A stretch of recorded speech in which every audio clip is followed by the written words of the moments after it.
Welcome to National Parks Traveler, where we explore the national parks and the issues that involve them. The National Trail System in the United States spans many thousands of miles of foot trail. The crown jewels of that system, of course, are the Appalachian National Scenic Trail, the Continental Divide Trail, and the Pacific Crest Trail.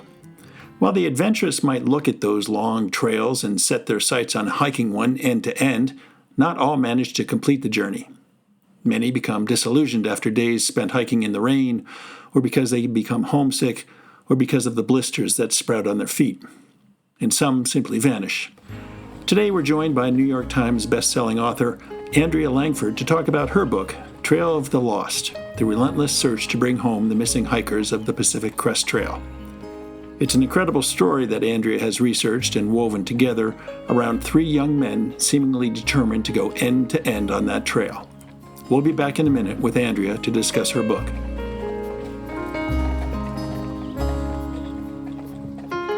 The Blue Ridge Parkway Foundation is the primary nonprofit fundraising partner for the Blue Ridge Parkway. It is made up of people who have a deep love for this majestic road and want to ensure that its natural beauty and the experiences it offers endure for generations to come. Show your appreciation at brpfoundation.org. Smokey's Life. Full of stunning photography and thought-provoking reads, Smokey's Life Journal is a biannual magazine produced by Smokey's Life, formerly the Great Smoky Mountains Association. Members receive it free of charge each spring and fall, and it is available for purchase in retail stores throughout Great Smoky Mountains National Park and online at smokieslife.org. Acadia National Park is one of the 10 most popular national parks in the United States. It is also one of the smallest and most vulnerable. That is why Friends of Acadia exists. Friends of Acadia is an independent organization of passionate people inspiring those who love this magnificent park to make a real and lasting difference for Acadia. You can make a difference at friendsofacadia.org. Listener and reader support make the National Parks Traveler possible every day of the year. If you enjoy the Traveler's content, please consider a donation at nationalparkstraveler.org.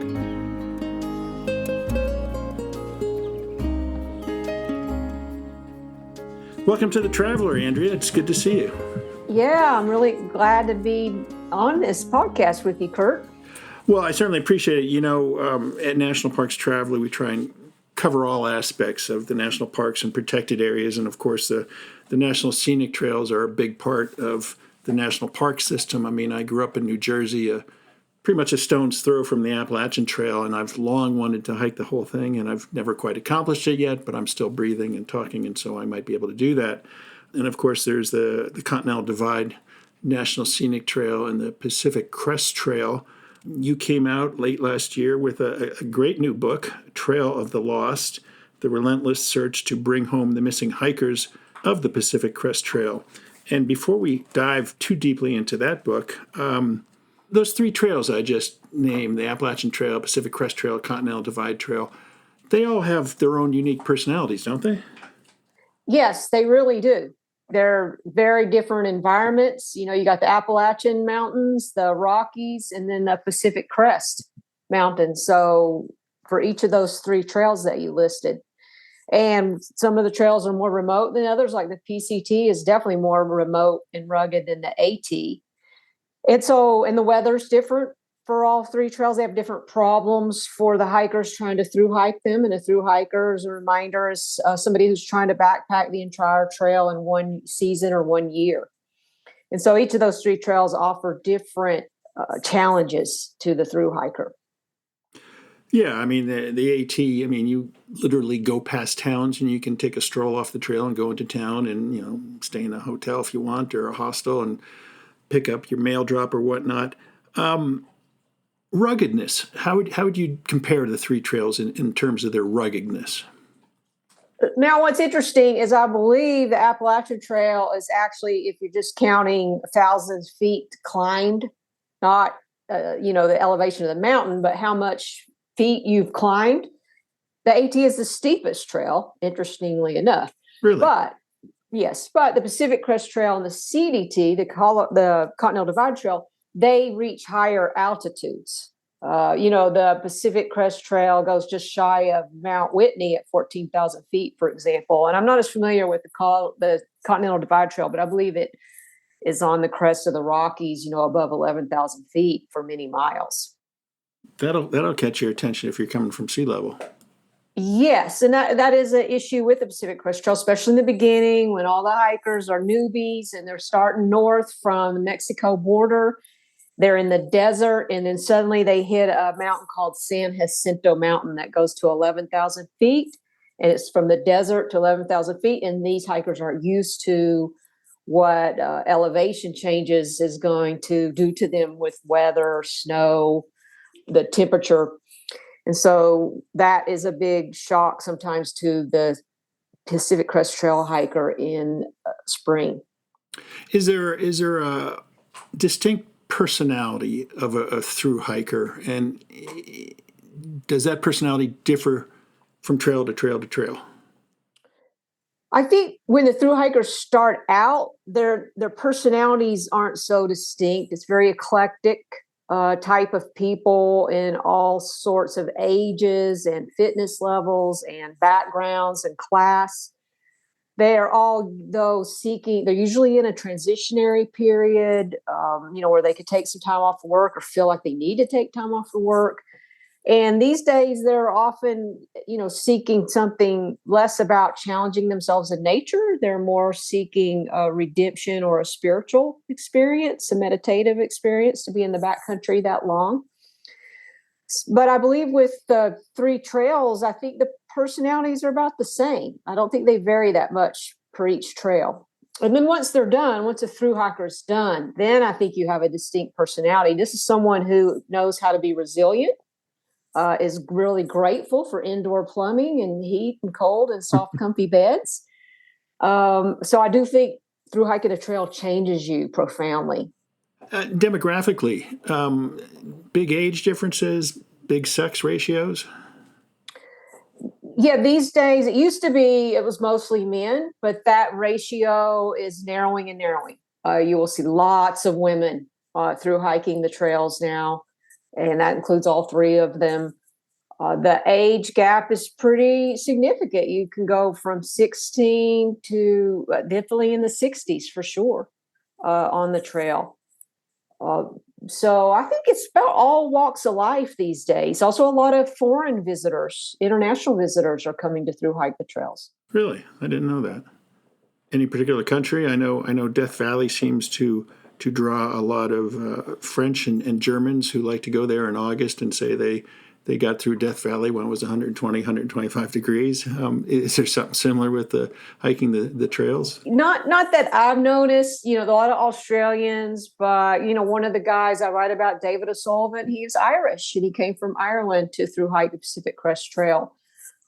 Japanese, you name it, they're out there. Any insights into why somebody might say, I'm going to hike the AT versus the PCT or the Continental Divide Trail? That's an excellent question. Now, I'm an AT hiker. I chose the Appalachian Trail. I think it's because I was born in Tennessee. If you hadn't noticed yet with the accent, that I was drawn to the Appalachian Trail. So I'm not really sure where that spark comes from. It could be somebody meets somebody who's hiked one of the trails, and so it's a seed in their mind. Wild, the book Wild by Cheryl Stray, that really increased the numbers of people who wanted to hike the Pacific Crest Trail. Yeah, just like I'm guessing Bill Bryson's book, A Walk in the Woods, probably got a lot of people to hike the AT. Yes, I believe you're right. Yeah, well, your book, Trail of the Lost, it was a New York Times bestseller. I have to admit, Andrea, you did a masterful job. I was really impressed by the depth and the descriptions and the rabbit holes that you went down to accomplish this book. It revolves around the cases of three would-be through hikers on the Pacific Crest Trail. Chris Sylvia, who vanished, I guess, in February of 2015. Chris Fowler, who disappeared in October 2016. And David O'Sullivan, the Irishman you mentioned, who disappeared in April 2017. I think many writers think of a book they want to write first, and then they go out in search of details. But in reading your book, I got the sense that you were pulled into these searches for one reason or another, and then decided to write a book. Was that how it came to be? Yes, you're absolutely right. I had heard about the Chris Sylvia case through helping out some producers for a TV show, and I couldn't forget about the case. And so, I just had a compassionate impulse. I contacted his family and asked for their blessing to investigate pro bono. And as I got sucked into and I thought, well, maybe I'll write a blog about it or something, but I really wasn't thinking a book. But then I learned about the other two missing hikers. So I had three young men, one each year, 3 years in a row, that vanished while through hiking the Pacific Crest Trail. And I heard about all these people, these amateurs, trying to find them. And so, especially Kathy Tarr, she's a woman my age that I meet early on in the book. And once I met her, then I was like, this is a book. And I was sucked in, but not only to write a book, but to find these guys. I really wanted to know what happened to them, and I wanted to help their families get answers. Yeah. Now, as I mentioned in the introduction to today's show, you previously wrote a book, Ranger Confidential. You were a National Park Service ranger, and that book kind of pulled back the curtain on life within the National Park Service. This book is totally different. You mentioned that you were intrigued by these three cases, these three young men who went missing. Do many people go missing hiking these trails? Now, people go missing all the time, in a national park and on a trail. Now, when I was a park ranger, we called it an overdue hiker. You get a report, Joe didn't show up for work. I'm waiting at the trailhead and Mary's not here yet. And so the ranger initiates a search, and usually about 97% by some statistics, those cases are solved within 24 to 48 hours. Sometimes a person is found deceased, most often not, they're alive. But there's this 3% or so of cases that go into a cold case where the person's not found for weeks, months, or years afterwards. But what's even more rare is if the hiker is never found. So, Andy, these three cases, they didn't initially overlap, did they? But there were threads that pulled them together in some form? Yes, I think one of the threads pull them together are when you start to contemplate theories of what might have happened. Two of them for sure. Weather was a suspect. But, like I said, when a hiker goes missing, a ranger has a lot of suspects, and not all of them are human, right? Some of them are animals, some of them are weather. Mountain lions were in the areas where all three disappearances occurred. There were also strange things there. I discovered that there is an actual for-real cult who focuses on trying to recruit through hikers who are hiking not only Pacific Crest Trail, but the Appalachian Trail, even maybe the Continental Divide Trail. And they see through hikers as a recruitment pool. And so that is one of the theories I contemplate with all three of those missing young men. For various reasons, they might have been drawn to spending the night with these cult members. Well, that's they're all kind of rabbit holes, as I mentioned earlier, and some of them, like wildlife, okay, I can accept that. But then you've got the Buddhist themes, the cults, drug runners. They might have run into drug runners, and that could have caused some problems. And to try and solve this case, I mean, what you uncovered and wrote about was I'd never heard about this stuff before. For instance, the aerial photography, getting help from drone pilots from, I think, Utah, who came out there and took some aerial photography in national forests where they could, but national parks where they probably weren't allowed, and we'll get into that. Was that commonplace in searching for missing hikers, the use of drone photography? No, this especially at the time I was researching the book around 2018 and 2019, it was groundbreaking because this is what I call cold case drone grid searching. So there's agencies out there, they sending out a drone, to take a look, and the pilot is looking at the images in real time, the video. This is where they send the drones out on a grid. The drone flies a grid, taking photos along the way and capturing high resolution images of the ground. And then you have humans who are back home at their computer screen are searching these images for clues of a missing hiker. And, not to give away too much, but that technique ends up being successful. And there have been several cases solved using this technique. Some of the frustrations is, drones aren't allowed in wilderness areas and sometimes in state and national parks. And so the agencies can be hesitant or even restrict allowing people to use this technique to solve a cold case. Now, I know the National Park Service does not allow drones inside national parks, and I can understand that because there's a lot of amateur drone pilots out there who would love to fly over Grand Prismatic Spring in Yellowstone. Somebody did that a few years ago and crashed their drone. It's now at the bottom of Grand Prismatic Spring. But in search cases, you would think that the Park Service would welcome having some sort of aerial support in searching for these. And what can you tell us about that? There recently was a search in Yellowstone National Park. I don't know if they used drones. I know they used helicopters. Where do things stand with that? Well, personally, I'm frustrated because I understand the wilderness and the need to protect wilderness, but I believe the Park Service should be able to separate recreational use of drones versus a mission, either a search or a scientific mission, which is just a quick in and out, use the drone. It's not impactful to the wilderness. I think minimal impactful to the visitor experience. But they're not always able to separate those two uses. And I think they're just chucking search drone use with recreational use, and it's not the same thing. Now, Joshua Tree, they allowed this Utah group, Western States Aerial Search, to conduct a cold case drone grid search, and they ended up solving the case. They found Paul Miller's remains, and his family is extremely grateful for that. But recently, I tried to get a permit to do a search in Mount Rainier for Chris Fowler, one of the missing hikers. It's just a very small area near a highway, but the Park Service refused that. I asked them to even go back. A deputy there in Yakima County asked them to reevaluate this, but they are absolutely refusing to allow us to search this one area using drones. Yeah. Do you think it would have helped that much? I mean, as you outline in the book, these drone pilots, these drone photographers are taking thousands of images, and then to get volunteers to sit in front of their computer screens, which might be a tablet or it might be a 22-inch wide screen. That's got to be mind-numbing and eye-numbing.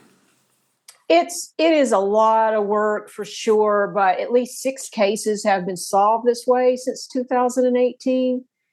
And that right now, I'd say their success rate is about 25%. I believe scent dogs, which I think they do allow in wilderness to work a search, I believe they have a much lower success rate. So, if you've read my book, then you know how much this matters to the family, not only that if you find them, but just that you're trying to find their missing loved one. Extremely helpful for the family in their grieving process. Yeah, but they also turn up a lot of false leads, right? I mean, in your book, don't you describe, we think there's something there, let's send out somebody on the ground to check it out, and it turns out to be nothing. Yes, there's tons of false leads. We find a lot of animal bones. We find things like marijuana grows, stuff left behind, marijuana grows. So yeah, there's no doubt it is a tedious process. Now, hopefully maybe in the future, AI, artificial intelligence, can be trained to search for clues. But today, humans do it better. Yeah. You mentioned marijuana groves.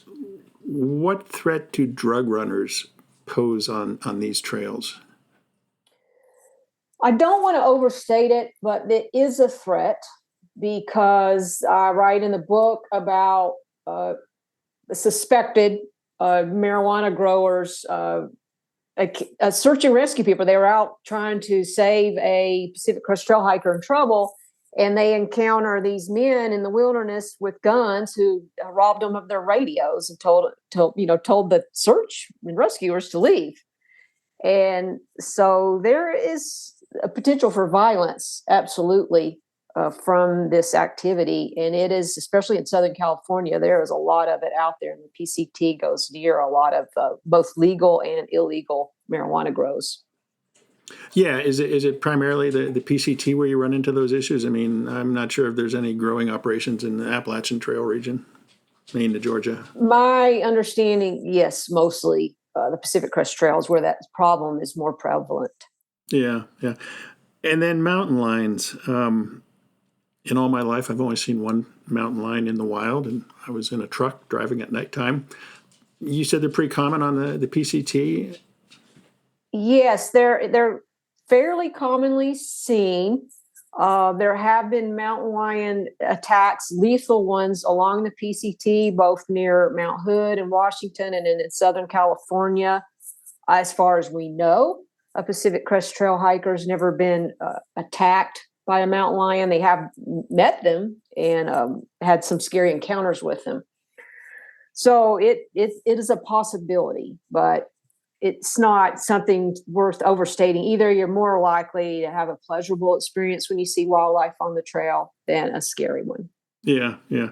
There's this incredible book called, I believe it's called Beast in the Garden, and it might have dated back to the 1990s around Boulder, Colorado, and how everybody wanted beautiful lawns and beautiful gardens, and so they watered and they fertilized, and of course, wherever you have great vegetation, you're going to bring in critters to feed on that vegetation. So you would bring the deer down out of the foothills down to your backyard, and where there's prey, there's predators, such as mountain lions. And in that book, it details a young teenager. Well, he wasn't young; I think he was 18, killed by a mountain lion. Do mountain lions typically stalk humans? Do you know? Well, I wouldn't say typically, but they've been observed doing that. I was just reading recently, I can't remember where, but they were complaining of a mountain lion up on it's Outside Magazine, I think, a mountain lion up on a bench above where they were camping was looking down on them, which is a very concerning, that is stalking type behavior. There's also a video out there that people seen of a mountain lion running behind the hiker, chasing after the hiker down the trail. So it does happen. Yeah, yeah.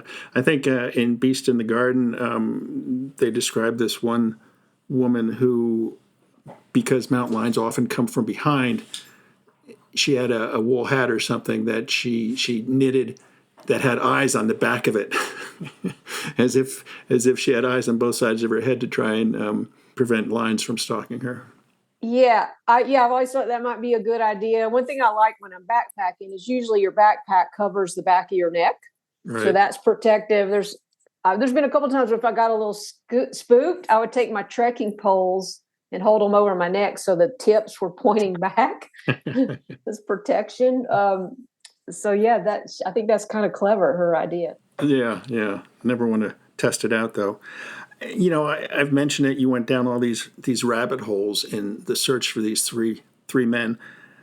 Weird science. Can you talk about the weird science? This is something I'd never heard about until I read your book.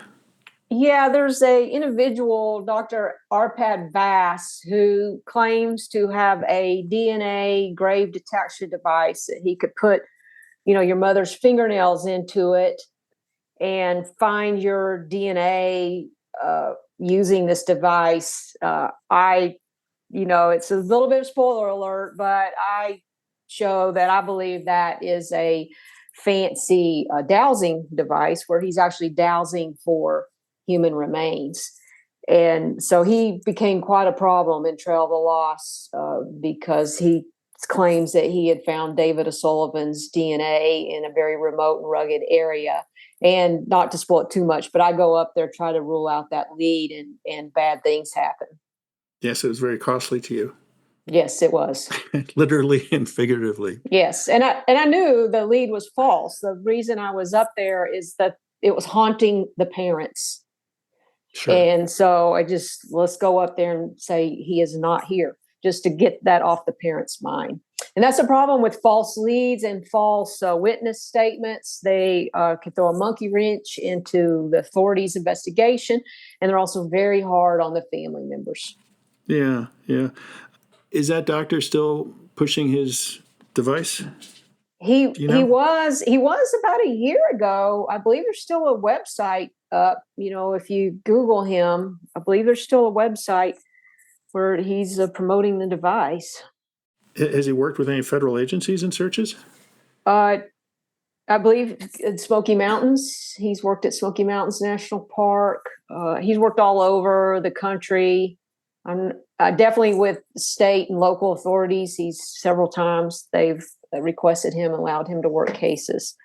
I don't know about today anymore because, there's been he's been debunked by a lot of people now.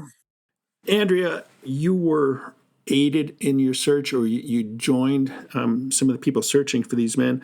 The perseverance demonstrated by Kathy Tarr, who you've already mentioned, Sally Fowler, the mother of Chris Fowler, and Morgan Clements and yourself was indescribable. I mean, the lengths that you guys went to and the tenacity not to give up the search.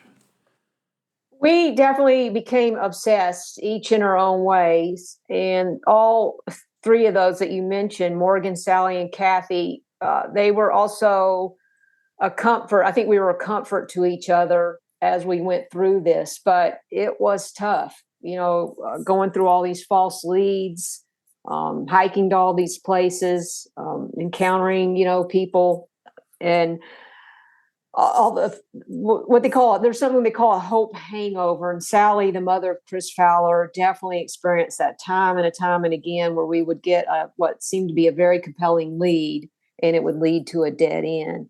And that causes a hope hangover for the families because they're like, I'm going to get the answers. We're finally going to find my loved one. And then all that crashes and burns when the lead ends up being false. Yeah, yeah. Now, I've mentioned that, you previously were a park ranger. When you left that career, you went into nursing. And these searches, I mean, you were a full-time nurse while you were, spending your weekends going out to the PCT and helping with the search? Yes, I was working full-time, private duty, and writing the book, researching the book, and searching and investigating for these hikers.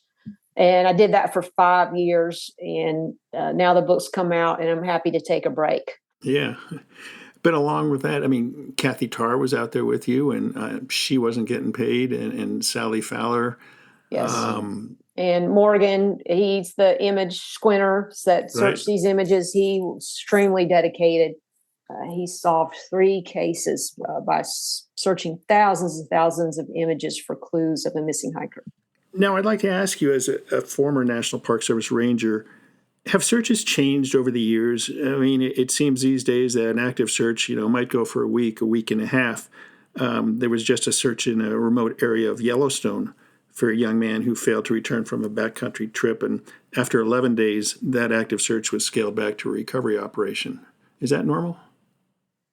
Yes. You got to keep in mind, especially with the Park Service, the park rangers are underfunded and understaffed and overworked already. So then you add a search. Not only is it extremely time consuming, it's expensive. You've got helicopters in the air. You've got rangers out there on overtime searching. You're flying in dogs maybe and other resources. So there just comes a time where you start looking like you're not going to find the person, and the person, if wouldn't be alive, you assume at that point that you have to wind down the search. That's just a practical thing that has to be done. And that's a very hard time on the family when that occurs.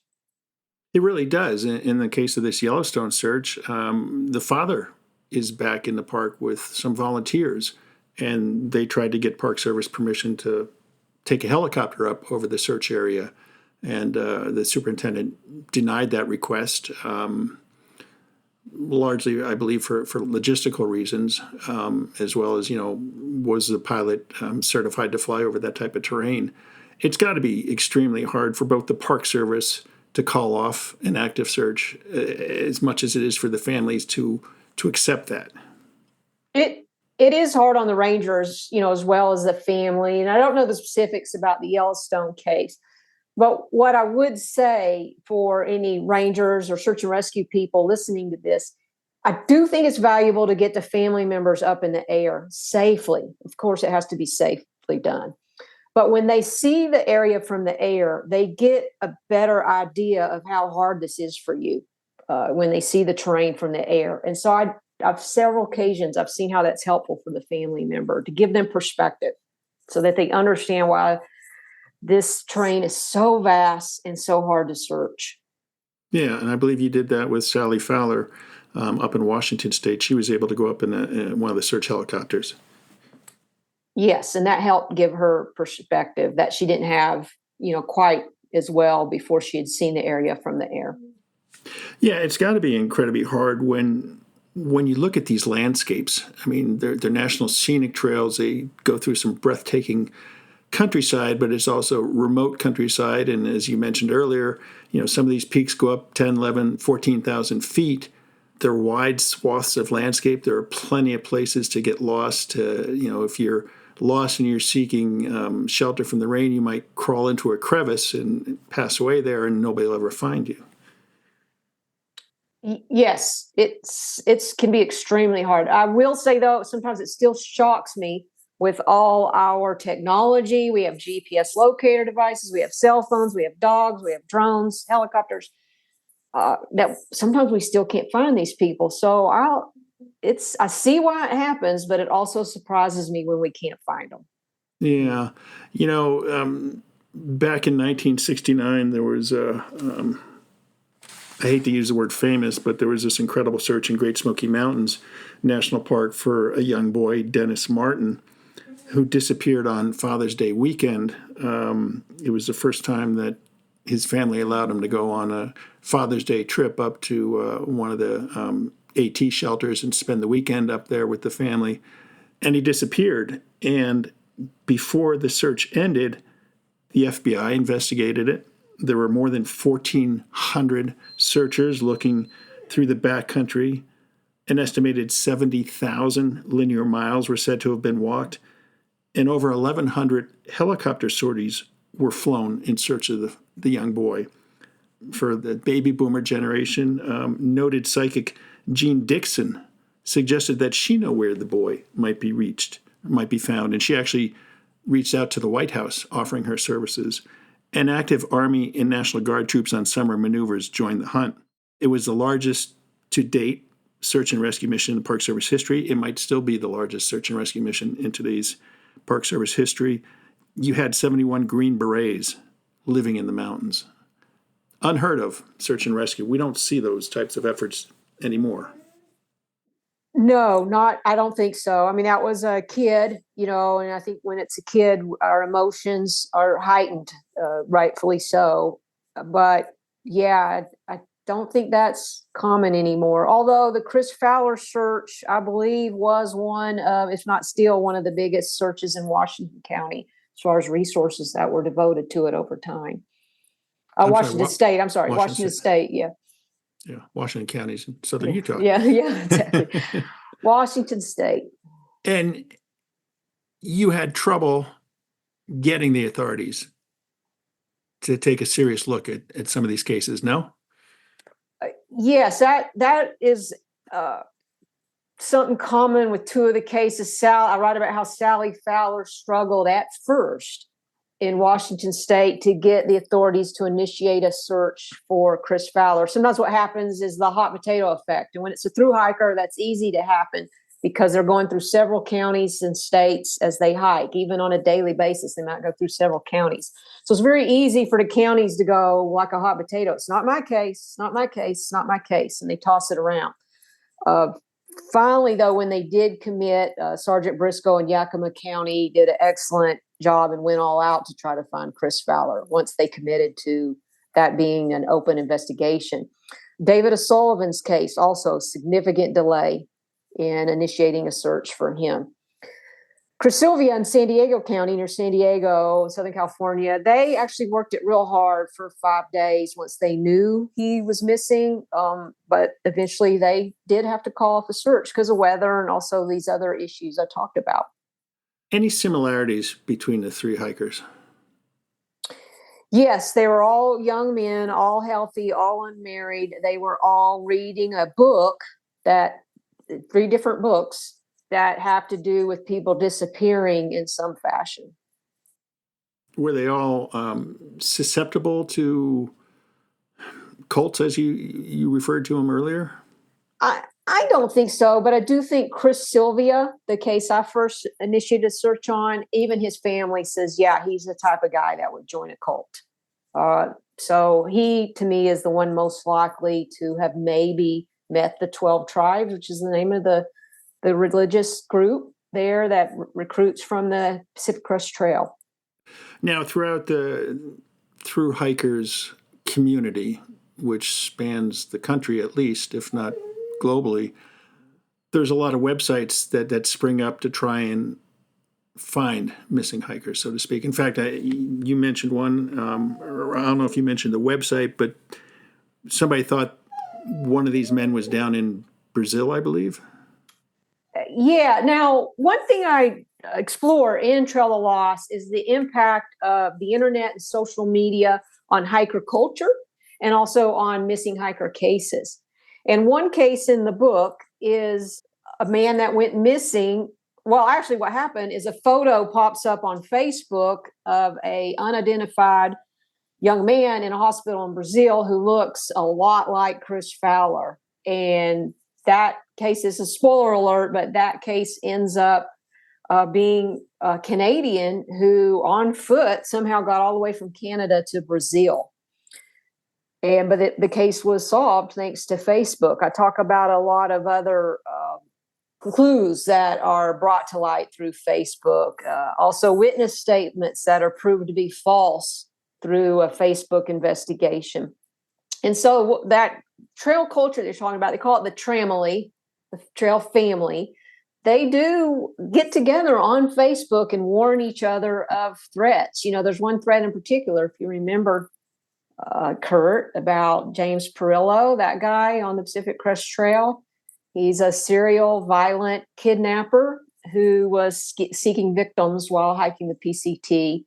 And long story short, we get together on Facebook and start warning hikers all across the country about this individual because the authorities just weren't able to arrest the guy or get him to stop doing his predatory activities. As beneficial as today's social technology can be, it can also be heartbreaking, no? I mean, you run into people who throw out false leads, who give out false hope, no? Yes, they do that. They catfish, pretend to be people that they aren't. They act troll-like and mean. Sally Fowler and the rest of us, just even recently, we had to block a guy because he was just getting cruel and saying cruel things to Sally Fowler about her son. So even to this day, they're doing it. It's heartless what some of these people will get on Facebook and say to these family members. What advice should through hikers be given before they take that first step? I like to say have an expedition mindset. You know, you're going to have a nice journey, a pilgrimage, a spiritual experience, and you're going to have fun. But also, this is an expedition. So plan accordingly, realize that there's dangers that you might face, and have a plan for it, and be prepared. The other good thing is to get somebody, if you can't afford it yourself, ask for a Garmin InReach so that you can carry a locator device in case you were in trouble. You can just push a button and people will know where you're at and can send help to you. Yeah. I tested one of those some years ago on a river trip, and one of my colleagues on the Traveler, I would send him a signal every night, and he would actually map it out on the river map and post a story, and Kurt's here, Kurt's made it down to here, and they really can be helpful in terms of letting people know where you are and letting them know that you're okay. Yes, I like to be detached from that stuff when I backpack, but I have to admit, I was backpacking on the John Muir Trail, and it was going to be a 7-day trip. And the first day in, I lose my crown. The crown Ooh. comes out while I'm eating Ooh. a power bar, right? But I was able to text my husband through the InReach because there's no cell service, and he made a dentist appointment for me. So as soon as I got out, I could go to the dentist and get it put back in. So these come in handy in ways you might not expect. Hopefully you were closer to the end of your 7-day trip than No, just starting out. No, it was the first day. Oh my goodness. How did you deal with that? I just put it in a little, wrapped it in a little Band-Aid thing into my toiletry kit. I wasn't in pain. All right. That's good to know. That's good to know. I think towards the end of your book, one of the women you worked with said, don't forget to call your mother. Great advice when you get the chance. Yeah, that's Sally Fowler's refrain, call your mom. Yeah, can't do that enough. We've been talking today with Andrea Lankford, best-selling author of Trail of the Lost, The Relentless Search to Bring Home the Missing Hikers of the Pacific Crest Trail. Andy, it's been great talking with you. As I said, it's a masterful piece of work you've put together. Not just the writing, but the research that you've done is incredible. The holes you went down, incredible. What's next? Well, I'm taking a break right now. I don't know yet, but as I've said before, stories find me, I think, more than I find them. Well, thanks so much for joining us today and talking about your book. It is a great book, and I heartily recommend it to all our listeners and readers. And look forward to your next project, Andy. Thank you, Kurt.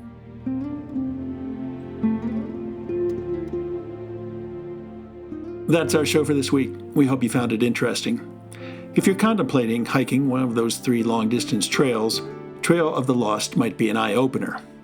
Next week, Lynn Riddick will return with 4 women kidney donors who completed a 444-mile, 4-day bike ride along the Natchez Trace Parkway to raise awareness for living kidney donation. For The Traveler, this is Kurt Repenchek. See you in the parks.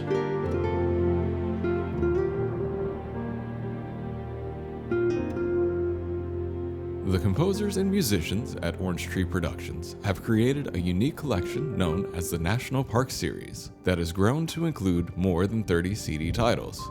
Composed against the backdrop of a park's sounds of nature, these musical scores will connect you with these beautiful places and take you there, at least in your mind. This collection is the #1 selling National Park audio series in the world and provides the background music for National Parks Travelers podcasts. Visit them at orangetreeproductions.com. Editing and production work for the National Parks Traveler podcast is done by Splitbeard Productions.